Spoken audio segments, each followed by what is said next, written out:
Ji hello students, I hope कि you all in very good health. God bless you. जी, आज का हमारा जो टॉपिक है यूनिट 13 का जो रिमेनिंग पार्ट है अबाउट हार्मोन्स। ओके, तो एक नज़र देखिएगा जो हमने फोकस करना है। ठीक है, थोड़ा समराइज़ कर देता हूँ। हमने हार्मोन्स के हवाले से कॉन्सेप्ट क्लियर करने हैं, नेचर के हवाले से टाइप्स और नेचर एक ही बात है।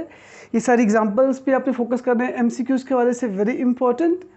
ओके, एंड फर्दर ये कुछ एनिमल हार्मोन्स हैं, ठीक है, और इसके अलावा प्लांट्स हार्मोन्स हैं आपके कोर्स कंटेंट के अंदर। Right, first of all what are hormones?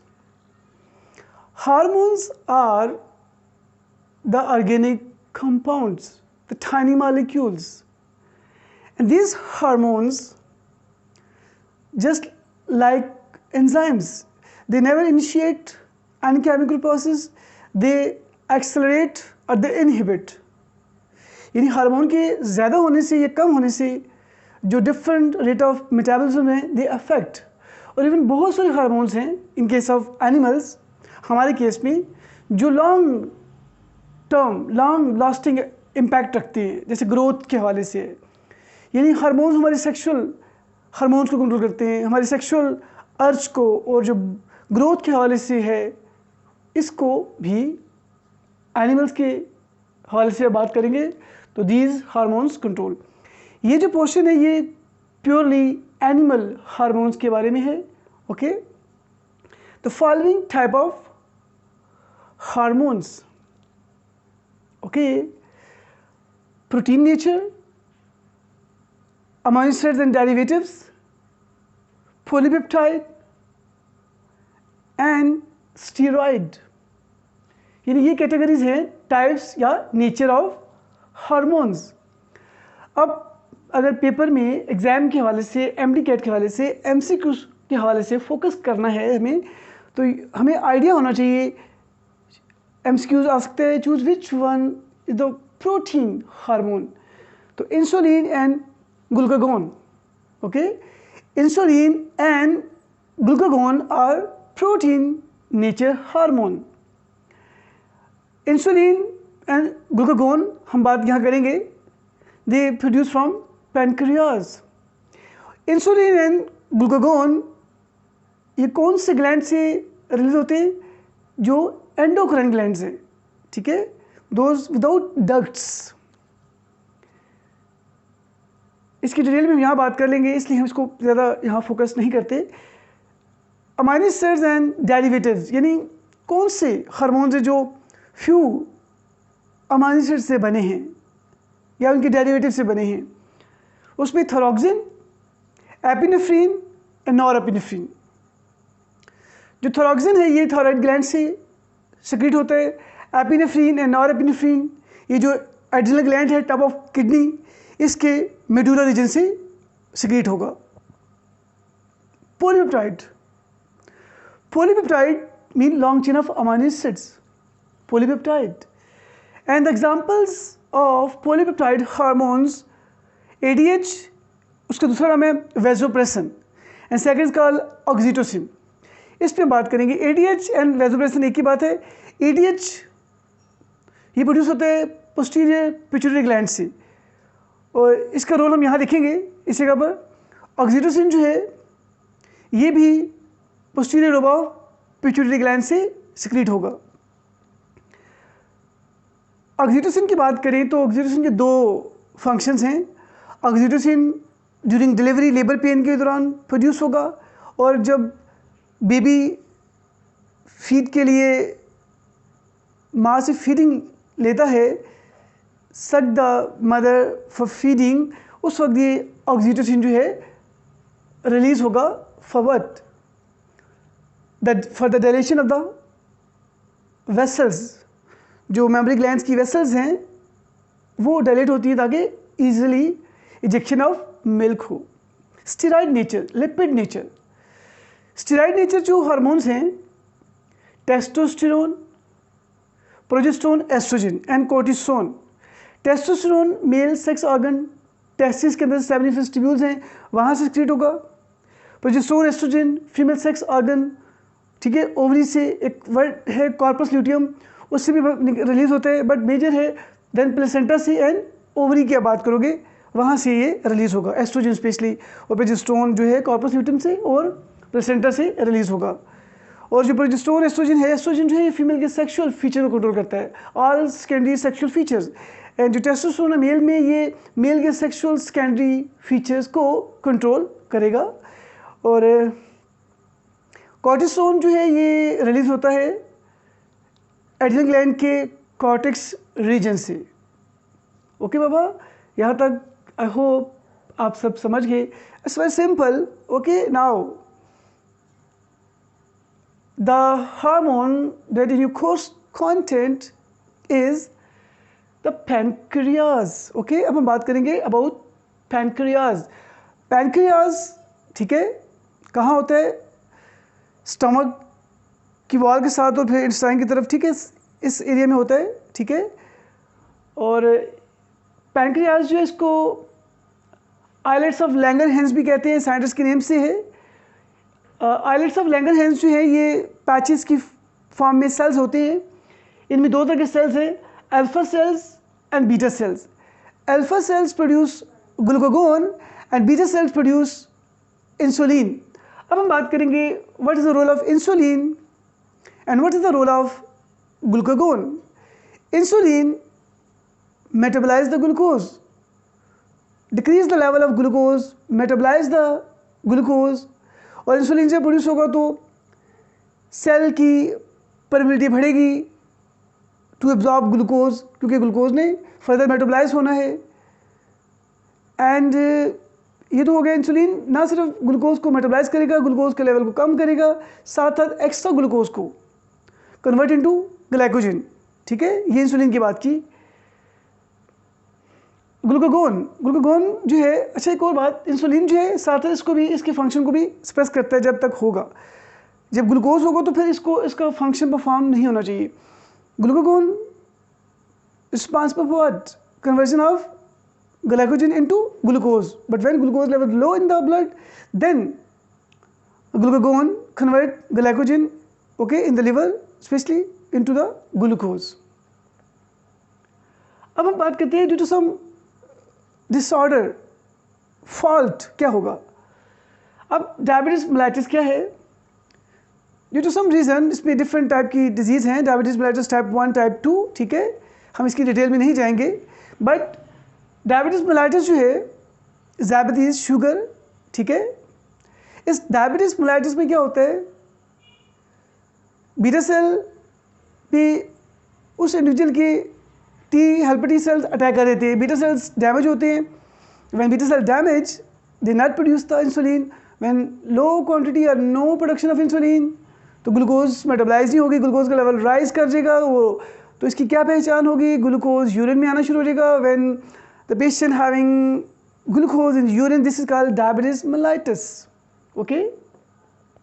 अब हाइपोग्लाइसीमिया, सिम्टम अगर due to some defect insulin बहुत ज़्यादा मिकदार में प्रोड्यूस होना शुरू हो जाएगा तो ग्लूकोज डाउन हो जाएगा, ग्लूकोज मेटाबोलाइज हो जाएगा, low level of glucose, hypoglycaemia. अब हाइपरग्लाइसीमिया ये डायबिटीज मेलाइटिस ही हो गया, ठीक है, okay. This is all about pancreas. एक पॉइंट बता दूं पैनक्रियाज के बारे में, pancreas act the double gland, याद रखिएगा, अगर एमसीक्यू के हवाले से एग्जामिनर आपसे पूछ सकते हैं, ओके। तो which of the gland act as double gland? The pancreas. Pancreas exocrine and endocrine.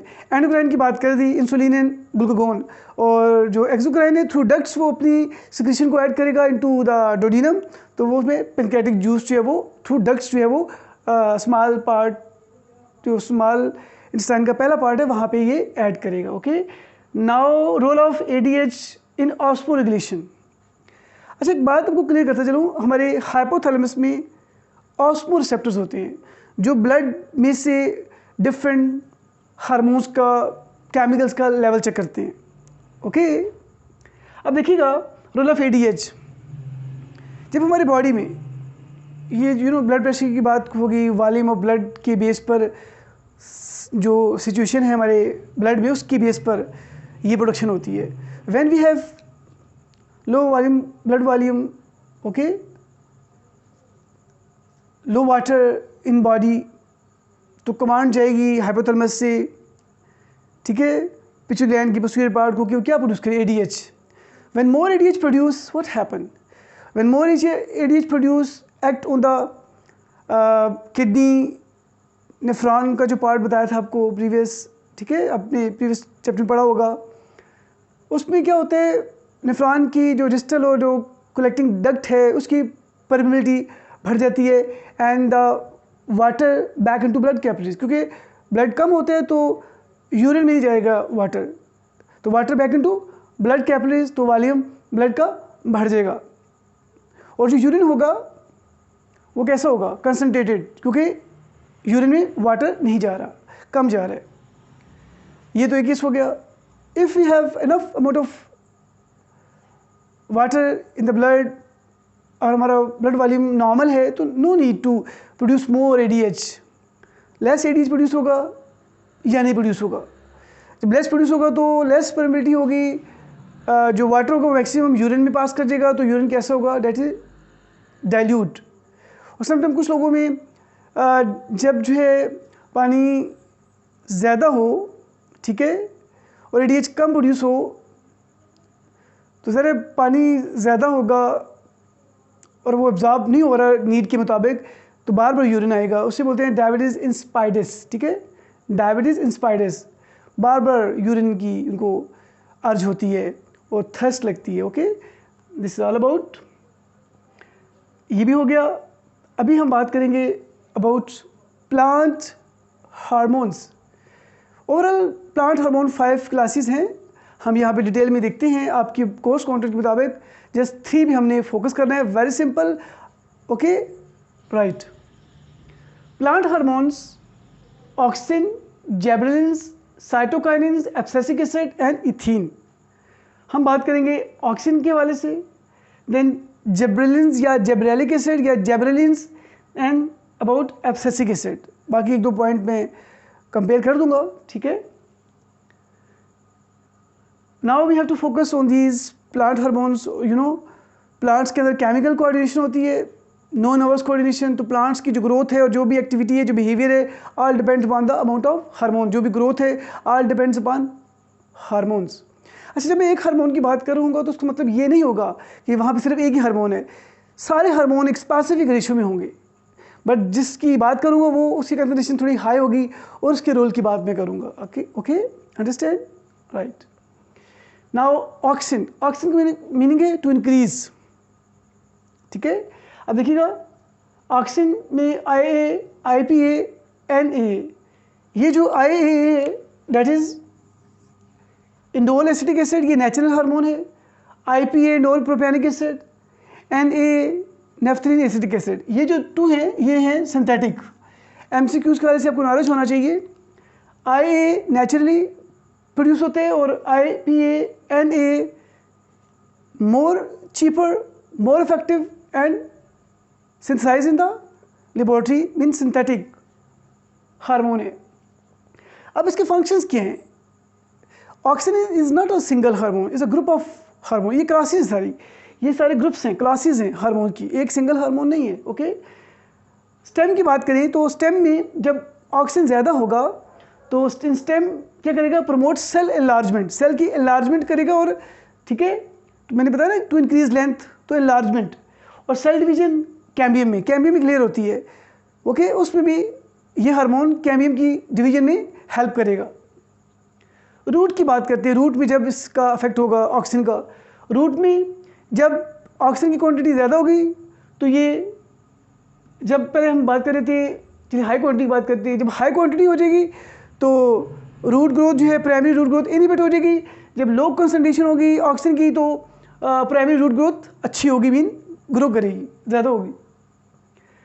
इसके अलावा प्रमोट्स, यानी जो ऑक्सीजन की बात करें, ऑक्सीजन क्या करेगा, प्रमोट्स बड इनिशिएशन। अगर ऑक्सीजन प्लांट में अच्छी मिकदार में प्रोड्यूस होगा तो क्या होगा, बर्ड इनिशिएट होंगे इनटू फ्लावर्स एंड लीव्स, जो भी बर्ड्स बनते हैं अर्ली स्टेज पे वो ब्लूम कर जाएंगे। In shoots and sometime antagonistic to cytokinin का मतलब है कि ये साइटोकिनिन से कंपेयर करेंगे। एंटागोनिस्टिक का मतलब ऑपोजिट, यानी अगर साइटोकिनिन ज़्यादा हो जाएगा तो ये चीज़ ऑपोजिट हो जाएगी, ठीक है ना। साइटोकिनिन ज़्यादा होगा तो ये चीज़ इसके ऑपोजिट हो जाएगी। Promotes apical dominance, apical dominance कहते हैं रैपिड स्टेम इलाइगेशन, मेन स्टेम बढ़ती चली जाती है, ग्रो करती जाती है।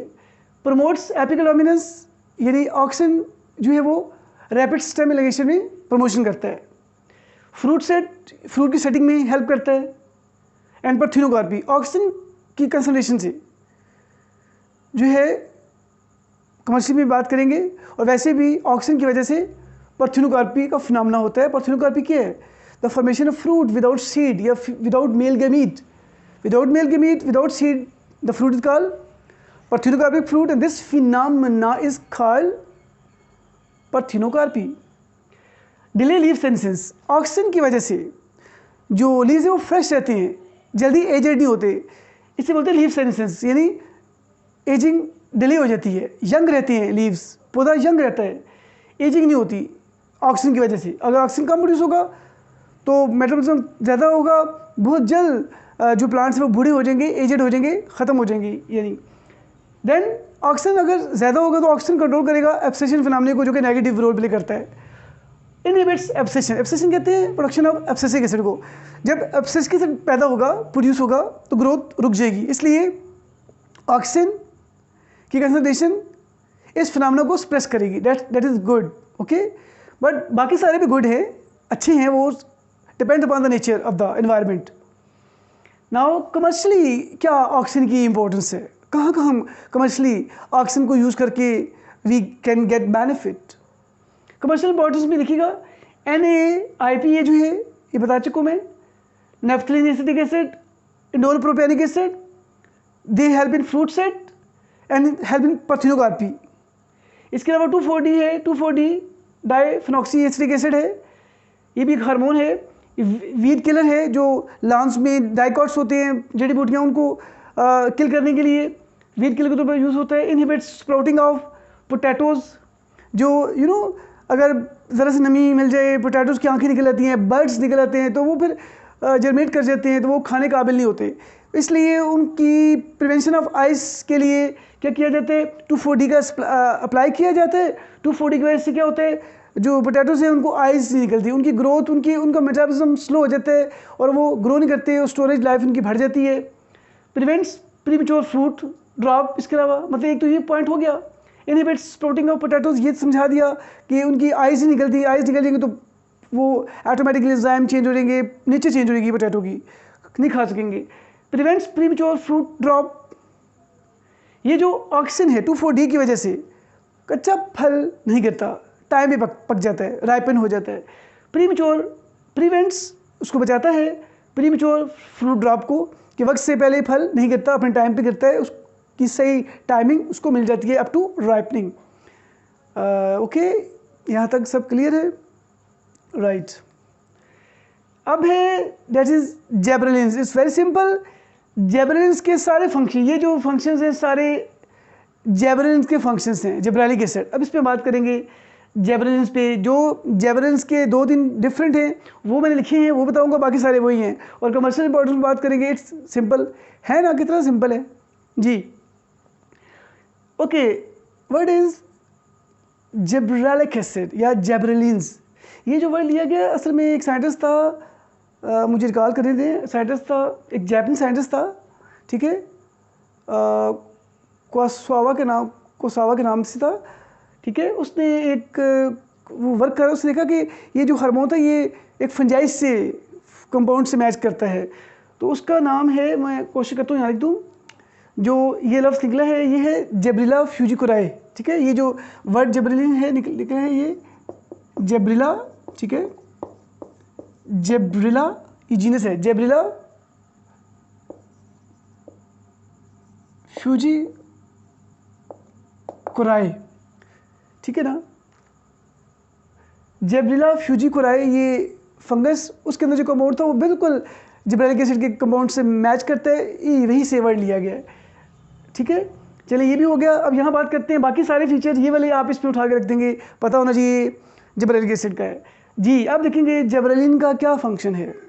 Okay, promotes bolting in rosette plant. Okay, promote bolting in rosette plant, समझी गई? ये देखो, ये रोजेट कहते हैं जो ऐसे क्लस्टर की फॉर्म में ना एक ही पॉइंट से सारे लीव्स दिखाते हैं, उसके तो रोजेट प्लांट्स ना। अब ये स्पेशली वार्म वेदर में, हॉट वेदर में कुछ प्लांट्स हैं। ये देखिएगा, ये नोड्स हैं, ये देखिए ये नोड है, यहाँ नोड का डिस्टेंस बहुत कम है। अब देखो यहाँ पे फिनोमेना हो रहा है बोल्टिंग, बोल्टिंग का फिनोमेना हो रहा है। बोल्टिंग जब मतलब जब जिब्रेलिक एसिड अप्लाई करेंगे ना, जब जिब्रेलिन अप्लाई करेंगे देखिएगा तो ये जो नोड्स का डिस्टेंस बढ़ जाएगा। मतलब क्या हुआ, this bolting is actually the rapid stimulation to increase in the length of internodes, यानी distance of internodes increase. Okay, nodes का डिस्टेंस जो है बढ़ जाता है। जब नोड्स का डिस्टेंस बढ़ेगा, जब नोड्स का डिस्टेंस बढ़ेगा तो ये देखें लेवल ज़्यादा हो जाएगा। ये जो लीव्स हैं जो भी हैं ये ज़्यादा लाइट को रिसीव करेंगे। मतलब अगर ये नैरो होगा तो लेस लाइट रिसीव करेंगे। जब डिस्टेंस बढ़ जाएगा तो हर लीव जो है, हर लीव को क्या होगा, वो प्लेंटी ऑफ लाइट को रिसीव करेगा। अगर ये क्लोज होंगे तो मिक्सअप हो जाएंगे, शेडो आ जाएगा तो कम लाइट को रिसीव करेंगे। इसलिए बोल्टिंग का फिनोमेना ऐसे रोजेट प्लांट्स पे अप्लाई करते हैं ताकि उनका डिस्टेंस बढ़ जाए and they receive plenty of light.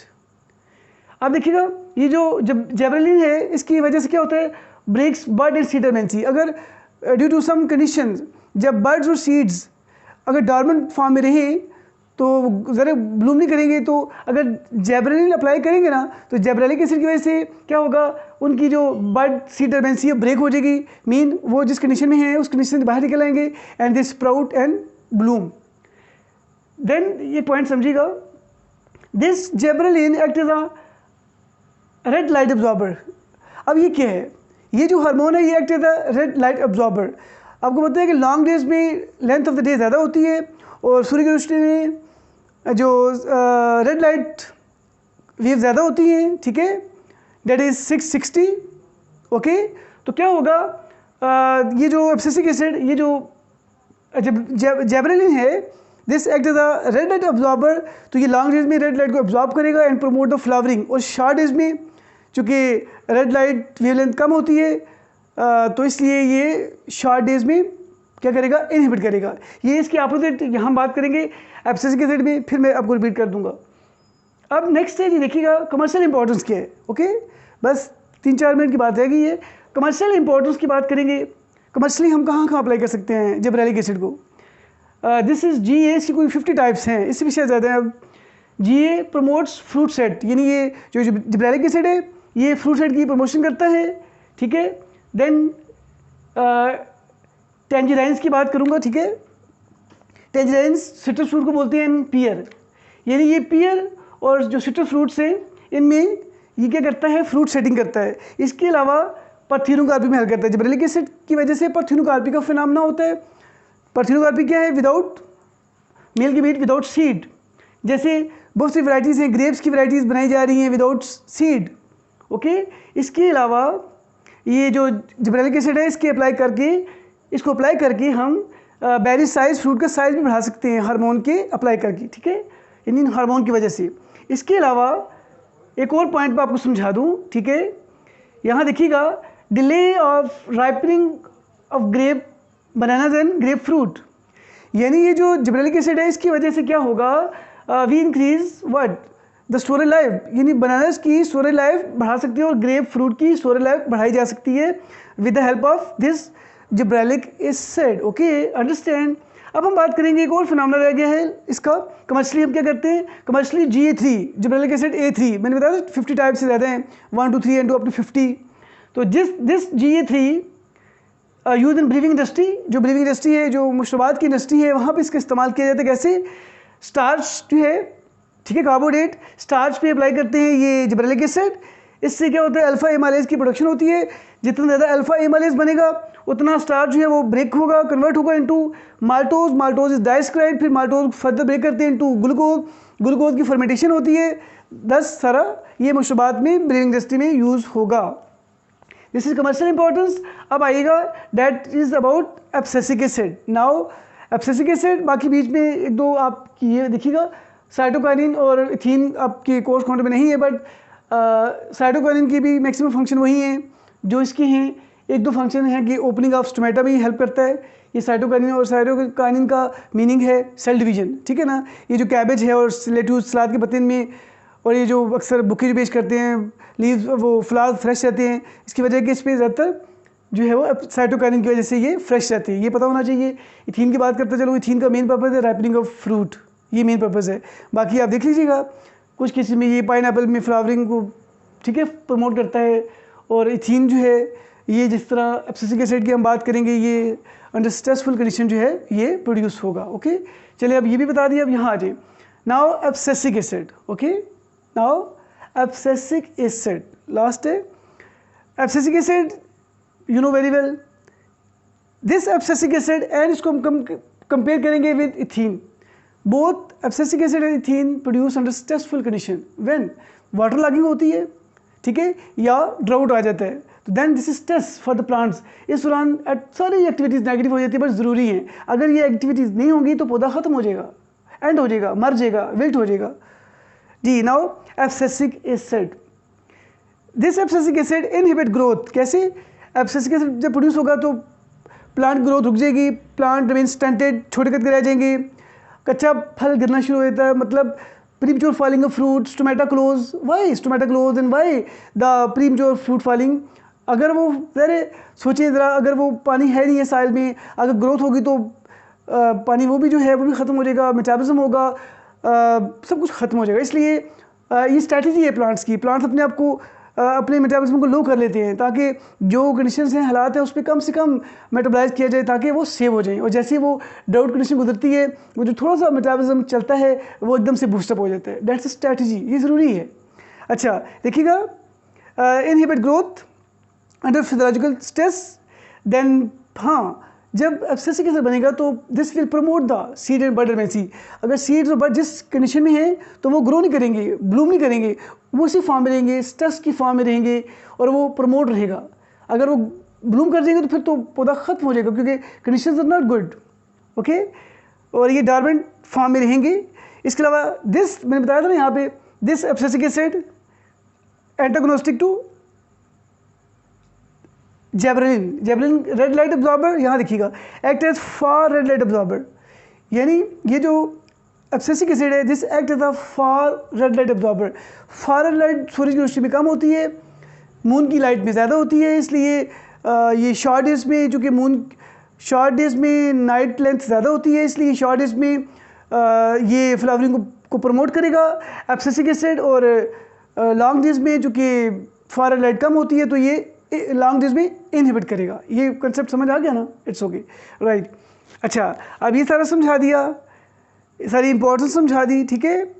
इसकी ये देखिएगा एब्सिसिक एसिड की जो कमर्शियल इंपॉर्टेंस है ना एब्सिसिक एसिड की, चूँकि ये इससे कच्चा फल गिरना शुरू होता है, तो जो बड़े बड़े बागात हैं जहाँ पे ट्री क्रॉप्स के लिए आप जो फ्रूट्स वगैरह की सारे गार्डन्स हैं, जब वहाँ पे फल बिल्कुल पकने के करीब होता है, जस्ट नियर टू राइपेंड, तो उससे पहले इसका स्प्रे करते हैं, ये अप्लाई करते हैं एब्सिसिक एसिड, क्योंकि इसकी वजह से फल गिरना शुरू होता है। तो क्या होता है, जैसे रैपिंग से पहले इसका स्प्रे करते हैं तो एकदम से उस वक्त तक उसके अफेक्ट तक फल तैयार हो चुका होता है, तो फल जो फ्रूट है वो गिर जाता है। तो दिस सेव टाइम, तो टाइम की सेफ्टी हो जाती है, ये पर्पज़ हो गया। ओके जी, this is all about the portion the plant hormone. आपने फोकस बेटा करना है इनके फंक्शन के हवाले से, ठीक है। आप ये टर्म्स आपने समझनी हैं, फिर आपने कमर्शियली ये इसकी इंपॉर्टेंस देखनी है, ये भी आ सकता है, ठीक है। ये भी देखिए सारे पॉइंट्स, ठीक है। This is all about. Okay जी, अपना ख्याल रखिएगा, ठीक है। टेक केयर, सी यू, मेहनत कीजिएगा, गॉड ब्लेस यू, खुदा हाफिज़।